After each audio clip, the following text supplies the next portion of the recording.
हम इनकरा से शादी करे जात बानी। ओही के न्योता देवाइल बनी। काल हमनी के मंगनी ह। Music by Mantu Manish.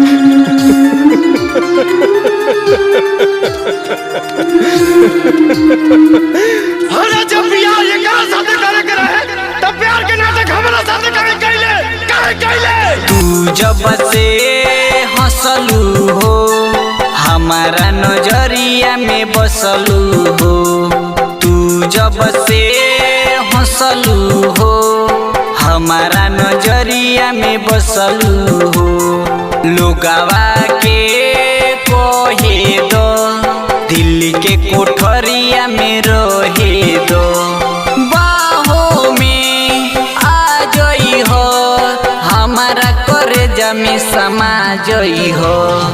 तू जब से हंसलू हो हमारा नजरिया में बसलू हो। हम इनकरा से शादी करे जात बानी। ओही के न्योता देवाइल बनी। काल हमनी के मंगनी ह। अरे वाह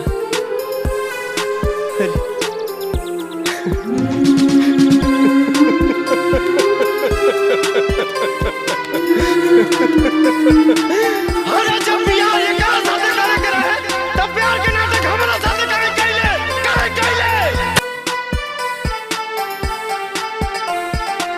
तोड़ सा सगाई। एगो अंगूठी पहिरा दिला से अगर तू ओकर हो जाइबो तहिला हमरा हाथ से पहिला। दीवाना सब कहेला दुनिया जमाना हौसला। पागल प्रेमी नाम धके हमारा के लोगवा चिरावेला। दीवाना सब कहेला दुनिया जमाना हौसला। जब से नैना चार भइल रतिया के निंदिया करार गइल। तू जब से हंसलू हो हमारा नजरिया में बसलू हो। बहिया में आ गई हो अखिया से अखिया मिला जई हो।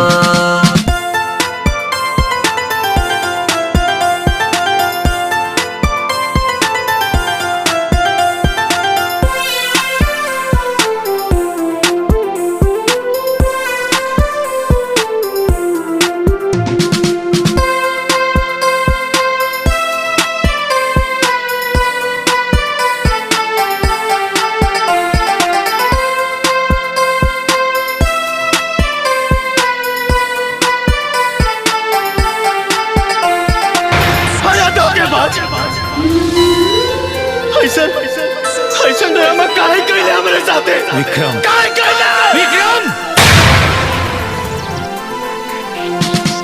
विपिन बिहारी के छोड़ देलू नाता अमित से जोड़ लेलू। रात भर जागल रहिले केतना बताई दुख सहिले। विपिन बिहारी के छोड़ देलू नाता अमित से जोड़ लेलू। ओही दिन तहारा बुझाई हो लाश पलकड़ी सजाई हो। बाहों में आ जई हो सांस में हमारा समा जई हो। तू जब से हंसलू हो हमारा नजरिया में बसलू हो।